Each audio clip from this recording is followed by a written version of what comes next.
Bismillahirrahmanirrahim. Assalamualaikum warahmatullahi wabarakatuh. Syukur alhamdulillah kita bisa berjumpa lagi di channel ini. Sholawat dan salam selalu dan tetap tercurahkan kepada junjungan kita Nabi besar Muhammad sallallahu alaihi wasallam. Allahumma sholli ala sayyidina Muhammad wa ala ali sayyidina Muhammad. Harapan dan doa saya semoga saudaraku semuanya selalu diberikan kesehatan, dilapangkan rezekinya, diampuni dosa-dosanya, dan dipanjangkan umurnya. Amin ya rabbal alamin. Sahabat beriman yang dirahmati Allah, Al-Adlu adalah sifat Allah yang artinya maha adil. Keadilan Allah subhanahu wa ta'ala bersifat mutlak dan sempurna, tidak dipengaruhi oleh apapun dan oleh siapapun. Segala yang Allah ciptakan mempunyai kelebihan dan kekurangan. Itu semua sudah diperhitungkan oleh Allah dengan matang. Semua yang Allah ciptakan sesuai dengan kodrat dan jenis makhluk tersebut, baik manusia, hewan, malaikat, tumbuhan, dan jin sekalipun mempunyai kelebihan dan kekurangan. Setan dan sebagian jin yang ingkar kepada Allah subhanahu wa ta'ala menjadi makhluk yang menyesatkan, dan tipu daya mereka akan terus dilakukan dengan tujuan menjerumuskan manusia ke lembah kemaksiatan. Makhluk ini digambarkan memiliki kekuatan yang besar untuk menumbangkan keimanan seseorang. Dikisahkan bahwa setiap hari mereka mengirim pasukan untuk menggoda manusia agar berbuat kejahatan. Meski terlihat begitu kuat, namun hakikatnya setan dan tipu dayanya bersifat lemah. Hal ini disebutkan dalam Al-Quran dan hadis-hadis yang dirawatkan Nabi Muhammad sallallahu alaihi wasallam. Dengan mengetahui kelemahan ini, manusia diharapkan bisa menjauhkan dari godaan setan dan jin. Berikut 6 hal yang dapat melemahkan setan dan jin. Yang pertama, orang-orang soleh. Kelemahan pertama setan adalah orang-orang soleh yang beriman kepada Allah. Hal ini dijelaskan dalam Al-Quran dan ketika setan berdialog dengan Allah subhanahu wa ta'ala, yang artinya iblis berkata, "Ya Tuhanku, oleh sebab itu engkau telah memutuskan bahwa aku sesat. Pasti aku akan menjadikan mereka memandang baik perbuatan maksiat di muka bumi. Dan pasti aku akan menyesatkan mereka semuanya, kecuali hamba-hamba engkau yang mukhlis di antara mereka." Quran Surah Al-Hijr ayat 39 dan 40. Ahli tafsir mengatakan bahwa ayat tersebut menerangkan setan itu dapat menguasai manusia karena dosa-dosa yang dilakukan.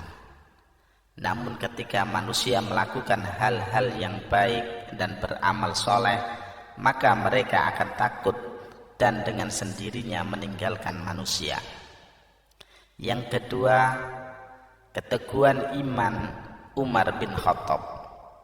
Setan dan jin juga sangat takut dengan salah satu khulafaur rasyidin, yaitu Umar bin Khattab radhiyallahu an.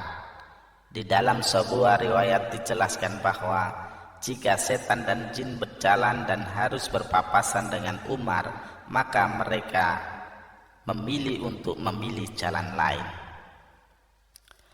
Mereka tidak berani jika harus berhadapan muka dengan Umar bin Khattab. Hal ini disebabkan karena Umar betul-betul memegang ajaran agamanya dengan benar, serta menancapkan keimanannya dengan tangguh.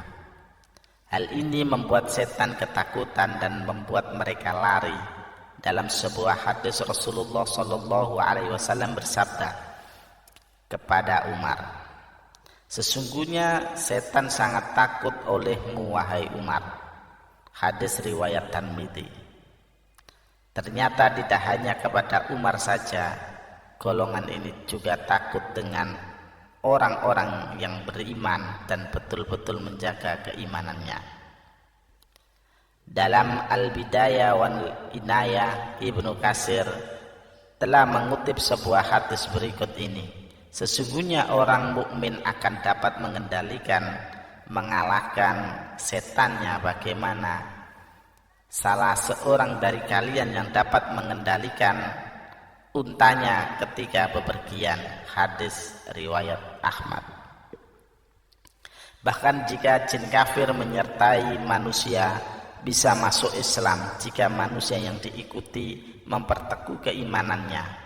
Hal ini sebagaimana disebutkan dalam sebuah hadis riwayat Imam Muslim berikut ini, yang artinya Rasulullah SAW bersabda, tidak ada seorang pun kecuali ia disertai oleh seorang qarin penyerta dari jin dan seorang qarin penyerta dari malaikat. Maka para sahabat bertanya, apakah termasuk Anda juga wahai Rasulullah?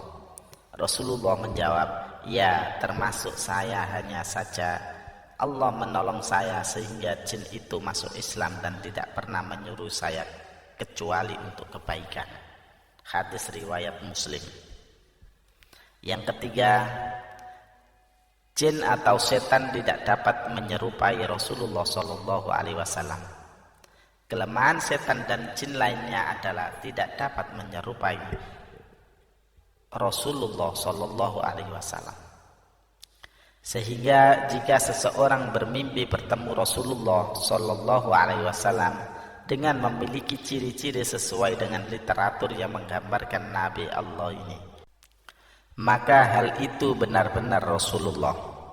Dalam hadis sahih dikatakan, yang artinya Rasulullah SAW bersabda, barang siapa yang bermimpi melihat aku, maka dia sungguh telah melihatku, karena setan tidak dapat menyerupaiku. Hadis riwayat Muslim. Keempat, tidak bisa melewati batas langit. Setan dan jin memang tidak bergerak cepat dan terbang layaknya malaikat, namun mereka tidak akan bisa menembus batas langit tertentu yang bisa dilewati oleh malaikat. Jika dipaksa melewati batas yang ditentukan, maka mereka akan hancur dan mati. Karena itu pula jin tidak dapat mengetahui dan mencuri informasi dari langit, sehingga apa yang dibisikkan ke tukang-tukang ramal dan dukun adalah kebohongan semata. Yang kelima, pintu yang ditutup dengan menyebut nama Allah. Setan dan jin tidak bisa memasuki pintu yang ditutup dengan menyebut nama-nama Allah. Dalam sebuah hadis Rasulullah SAW bersabda, yang artinya, tutuplah pintu-pintu dan sebutlah nama Allah ketika menutupnya, karena setan tidak akan membuka pintu yang sudah terkunci dengan menyebut nama Allah. Tutup jugalah tempat air minum dan bejana-bejana kalian sambil menyebut nama Allah, meskipun kalian hanya menyimpan sesuatu di dalamnya. Dan ketika hendak tidur, matikanlah lampu-lampu kalian. Hadis riwayat Muslim. Yang keenam, jin takluk kepada Nabi Sulaiman. Di antara mukjizat Nabi Sulaiman adalah dapat menaklukkan jin dan setan, sehingga semuanya dapat bekerja atas perintahnya. Hal ini sebagaimana ditegaskan dalam Al-Quran berikut ini. Dalam Quran surah Sad ayat 36 dan ayat 38. Kemudian kami tunjukkan kepadanya angin yang berhembus dengan baik menurut kemana saja yang dia kehendaki. Dan kami tunjukkan pula kepadanya setan-setan semuanya, ahli bangunan penyelam dan setan yang lain yang terikat dalam belenggu. Quran surat Sad ayat 36 dan 38. Mukjizat ini diberikan kepada Nabi Sulaiman sebagai pengabulan atas doanya yang mengatakan, dan berikanlah kepadaku kerajaan yang tidak diberikan kepada seseorang setelahku. Quran surat Sad ayat 35. Doa Nabi Sulaiman ini menyebabkan Rasulullah tidak jadi untuk mengikat jin yang datang melemparkan anak panah ke muka beliau. Dalam sebuah hadis Muslim dikatakan dari Abu Darda berkata, suatu hari Rasulullah Shallallahu Alaihi Wasallam bangun. Tiba-tiba kami mendengar Rasulullah mengatakan, aku berlindung kepada Allah darimu.